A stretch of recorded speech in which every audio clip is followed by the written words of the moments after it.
Estudiaremos la práctica número 6, que vamos a hablar lo que es de la micosis. La micosis corresponde a lo que son varias. Tenemos lo que son micosis superficiales, afecta lo que son las capas externas de la piel y pelo. Como ejemplo tenemos a pitiriasis, que el agente causal se le llama Malassezia furfur.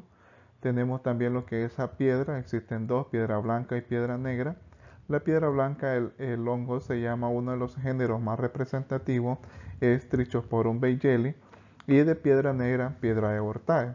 Aunque también como micosis superficiales tenemos lo que es a la tiña negra o tiña negra, que el agente causal se le llama Exophiala wernicke. De las micosis cutáneas que afectan lo que es al nivel de la epidermis e invasivas del pelo y uña, tenemos lo que es los dermatofitos.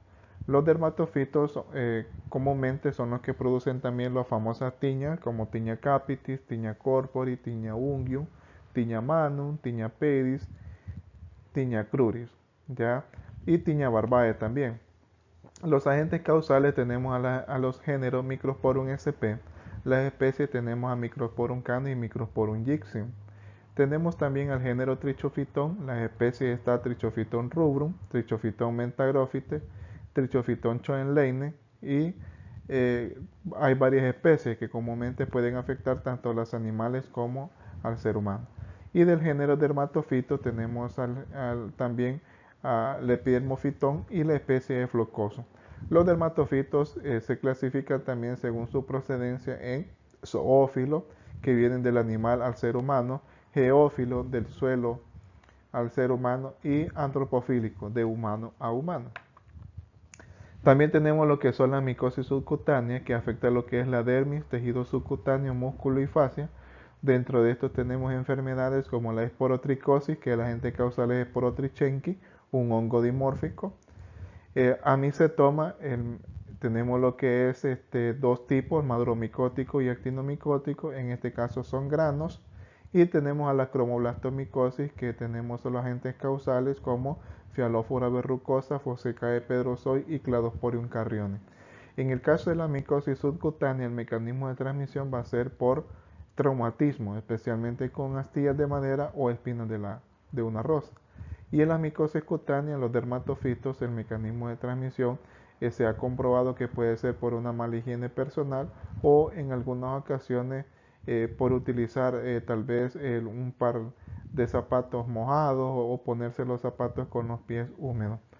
En el caso de las micosis profundas, que afectan lo que es el pulmón, pero puede invadir lo que son otros tejidos como el cerebro, tenemos lo que es histoplasmosis, que la gente causa el histoplasma capsulatum. Existen variedades como histoplasma capsulatum, variedad capsulatum, que es la más conocida. Este va a ser un hongo dimórfico. Dimórfico es cuando presentan lo que son las dos fases. Y tenemos también lo que son los coccidioidomicosis, que en los agentes causales está lo que es coccidioide immitis y coccidioide posadas. También es un hongo dimórfico. Otro hongo, otra micosis que tenemos es la paracoccidioidomicosis. El agente causal es paracoccidioide brasiliensis, un hongo levaduriforme.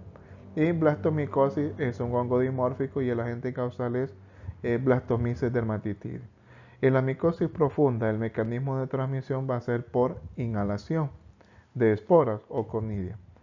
Y de la micosis oportunista, esto afecta a pacientes con VIH-Sida, pacientes obesos, pacientes quemados, pacientes con cáncer, aquellos pacientes que han sido trasplantados, mujeres embarazadas, diabéticos, etc. La enfermedad tenemos a candidiasis y el agente causal es Candida albicans. ¿Cuáles son los tipos de muestras que podemos utilizar para el diagnóstico o para la investigación de los hongos? Podemos utilizar una muestra de heces, cabello parasitado, una muestra de esputo, una muestra de orina. Podemos utilizar secreciones orales y vaginales, uñas, raspado de uñas, raspado de la piel, LCR, sangre. Todas esas muestras se pueden utilizar para el diagnóstico de hongos. Los medios de cultivo que comúnmente utilizamos en el laboratorio tenemos agar glucosado desaborado, papa dextrosa agar, agar micocel, agar harina de maíz, infusión cerebro-corazón. ¿Cómo se tomaría una muestra?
En el video anterior pudimos observar la toma de muestra de para diferentes tipos de hongos. Uno de los hongos a estudiar es Malassezia furfur. Se ocupa lo que es una muestra especialmente de raspado de la piel. Comúnmente Malassezia furfur produce lo que son escamas finas, ya sea en la región del antebrazo, en el cuello o en la espalda. Es necesario tomar la muestra con una cinta adhesiva transparente.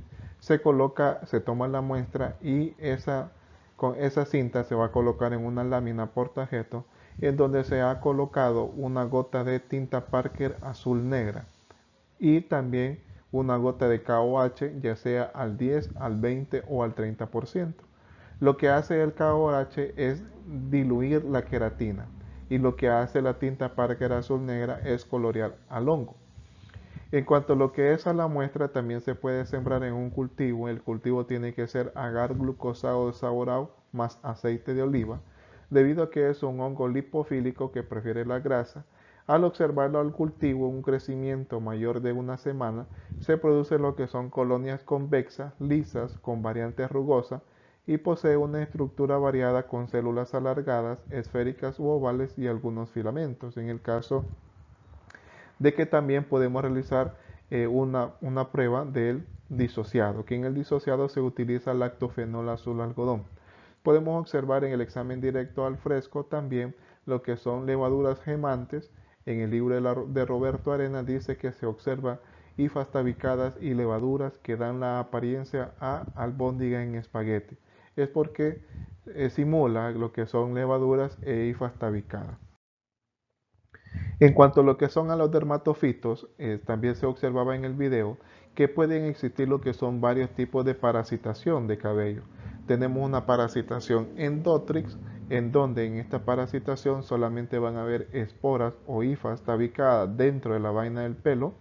Tenemos una parasitación ectoendotrix, en donde van a haber esporas e hifas dentro y fuera de la vaina del cabello. Y también tenemos una parasitación ectotrix que solamente va a ser afuera del cabello. De los dermatofitos tenemos los siguientes géneros. Tenemos al género Microsporum. En el género Microsporum, en el examen directo al fresco o a partir del cultivo especialmente, en el cultivo vamos a observar lo que son los que más abundan son las macroconidias.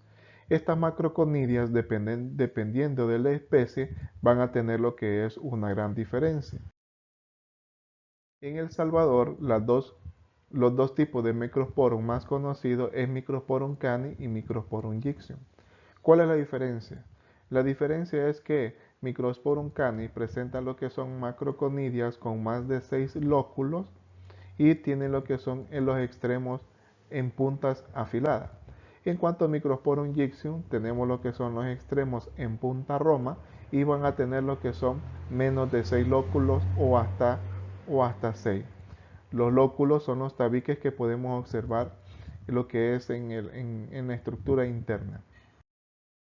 Aquí podemos ver a Microsporum canis en cultivo y a partir de la técnica del disociado. En la técnica del disociado hemos hecho con el colorante llamado lactofenol azul algodón. Se toma lo que es el hongo con una asa en L y con la asa en punta se empieza a desmenuzar.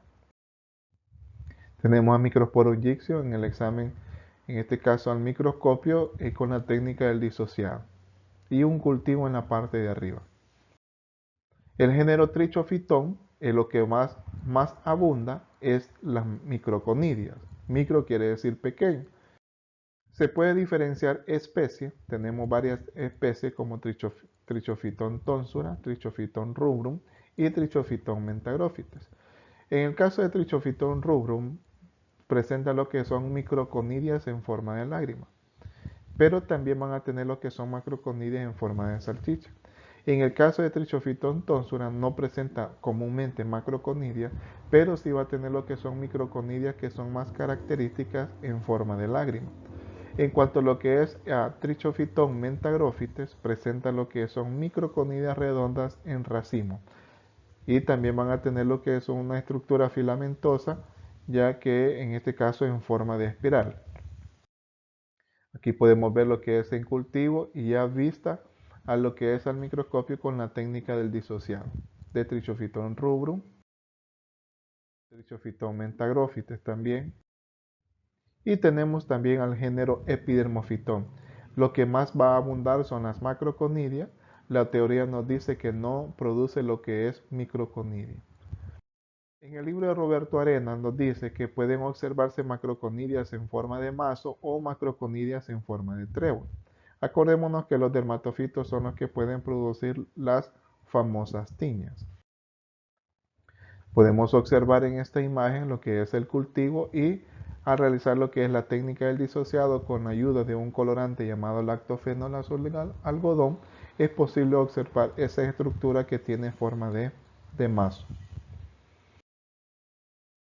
En este cuadro nos puede diferenciar lo que es el crecimiento, cuánto tarda cada dermatofito en crecer en los medios de cultivo habitual en este caso, puede tardar máximo 30 días, 14 días en alguno. Podemos ver también el color de la colonia que van a variar dependiendo del tipo de hongo. El aspecto, si tiene un aspecto velloso, pulverulenta, terciopelado, cerebriforme, etc. Y el pigmento se va a observar al reverso de la placa de Petri. El otro hongo que se estudia también en esta práctica es Sporotrichenki. Sporotrichenki ya es conocida como una de las micosis subcutáneas que el mecanismo de transmisión va a ser por traumatismo. En este caso, Sporotrichenki presenta lo que son dos fases, fase micelial a temperatura ambiente. Podemos observar lo que es en la figura 1315, en el literal A. La teoría nos dice que se observan conidias dispuestas en margarita. Y la figura 1313, que son nevaduras en forma de puro o de cigarro.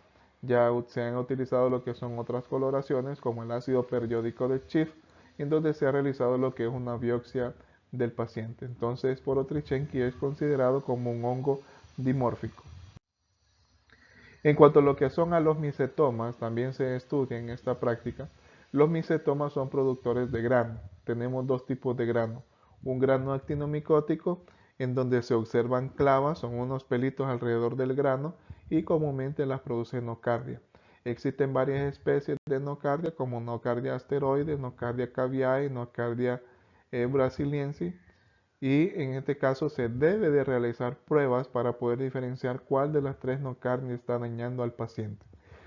Se puede realizar prueba de la caseína, de la tirosina y la hiposantina. Esas son las tres pruebas bioquímicas que se utilizan para el aislamiento o diferenciación de los tipos de nocardia. Nocardia en el medio de cultivo nos da una colonia en forma de palomita, así nos dice la teoría. Entonces, para saber cuál especie es de nocardia, tengo que realizar tres pruebas bioquímicas: la tiroxina, hiposantina y la caseína. En el caso del grano maduro micótico, se observan lo que son hifas, vesículas y clamidospora en el interior de ese grano. Tengo que realizar también pruebas para saber si es Madurella mycetomati, Madurella gricia, que son las especies más comunes del grano maduro micótico. El maduro micótico es producido por hongos verdaderos y el actinomicótico es producido por bacterias. En cuanto a la cromoblastomicosis, también pertenecen a la micosis subcutánea, afecta lo que son varias partes de nuestro organismo. Entonces, el paciente, al realizar lo que es un raspado de la lesión y realizar técnicas, colorearla o verla con KOH al 40%, se observa lo que son células fumagoides. La teoría dice también células fumagoides, células escleróticas, células en forma de moneda de cobre o células en forma de granos de café. Si yo observo de eso, estoy sospechando de cromoblastomicosis, pero no se sabe cuál de las tres es, si es Fonsecae pedrozoy, Phyalophora verrucosa o Cladosporium carrion, porque cromoblastomicosis hay varios géneros representativos. Entonces los tres muestran esta: células fumagoides, células escleróticas o células en forma de moneda de cobre. ¿Qué tenemos que hacer? Sembrar la muestra en cultivo para saber el tipo de esporulación. Si se presenta una esporulación en forma de florero, a esa esporulación se le llama esporulación fiálide o fialófora. En este caso tenemos al hongo Phyalophora verrucosa, que se forman fiálides, tienen forma de florero. Se observa una base ancha y un cuello estrecho, que por eso la teoría nos dice que tiene esa forma de florero. Entonces la esporulación se llama esporulación fiálide o fialófora. Cualquiera de los dos el término es correcto. En el caso de Cladosporium, el Cladosporium puede ser dos tipos, Cladosporium corta o Cladosporium larga. Ese es el otro tipo de esporulación, Cladosporium. Y el hongo tenemos que se llama Cladosporium carrione. Otro tipo de esporulación conocida es la esporulación Rhinocladeia. En este caso podemos observar que Rhinocladeia aquaspersa también tiene lo que son estas estructuras, que son conidias alargadas y pigmentadas comúnmente de color verde. Rhinocladeia aquaspersa y Fonsecae pedrozoy van a ser considerados que tienen una esporulación Rhinocladeia. Estos hongos ocasionados por cromoblastomicosis comúnmente son hongos negros. Hongos negros porque van a tener un pigmento de color negro tanto al reverso y las colonias también van a ser de color negro. Estos son los considerados como los hongos más peligrosos, uno de los hongos más peligrosos para el ser humano. En cuanto a lo que son a las micosis profundas, tenemos lo que es al género Coccidioides sp, pero también tenemos dos importancias de mayor, en este caso, que es a Coccidioides ignitis y Coccidioides posadas. Si nosotros realizamos una biopsia con el ácido periódico de Schiff, podemos observar lo que son esférulas, que dentro de estas esférulas van a estar lo que son endosporas. Comúnmente esta coccidioide se puede transmitir por inhalación. Si nosotros sembramos lo que es una muestra de coccidioides, especialmente podemos observar lo que son artrosporas fragmentadas que simulan a lo que es vagones de ferrocarril. Entonces podemos utilizar un cultivo, sembrar la muestra y observarlo a través de un disociado esas artrosporas. En el caso de Histoplasma capsulatum, variedad capsulatum, el mecanismo de transmisión también al igual que la coccidioide es por inhalación, inhalación de conidia. Histoplasma capsulatum abundan en lo que es en las heces de los murciélagos. Si se visitan lo que son cuevas donde esté presente lo que es histoplasma, especialmente en las heces de los murciélagos, hay que rociar con formol o con éter de petróleo y utilizar mascarilla para evitar inhalar este tipo de hongo. Este hongo, una vez que llega, afecta lo que es el sistema retículo endotelial y tiene la levadura, la fase de levadura tiene predilección por las células blancas. Ahí podemos observar en la imagen 17.9, las dos imágenes que están ahí, levaduras pequeñas observadas dentro de las células blancas y especialmente a través de un frotis de sangre periférica teñida con guienza, y al verlo al microscopio con objetivo 100x podemos observar las levaduras. Y en la figura 17.7, que estas figuras son tomadas del libro de Roberto Arena, podemos observar lo que son macroconidias, que son redondas con proyecciones digitiformes. Ya en su estructura alrededor tiene como unos deditos, ya, y en este caso son característicos de Histoplasma capsulatum.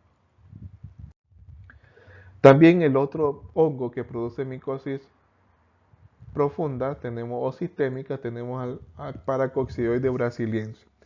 Paracoccidioides brasiliensis, la teoría nos dice, el libro de Roberto Arenas nos menciona, que se observan levaduras esféricas u ovales de gemación múltiples con una disposición en rueda de timón u orejas de ratón Miguelito. Entonces, al observar este hongo a través del microscopio, realizando coloraciones como Gromor y Grocoq, ácido periódico de Schiff, entonces nos va a dar lo que es estas características, una rueda de timón.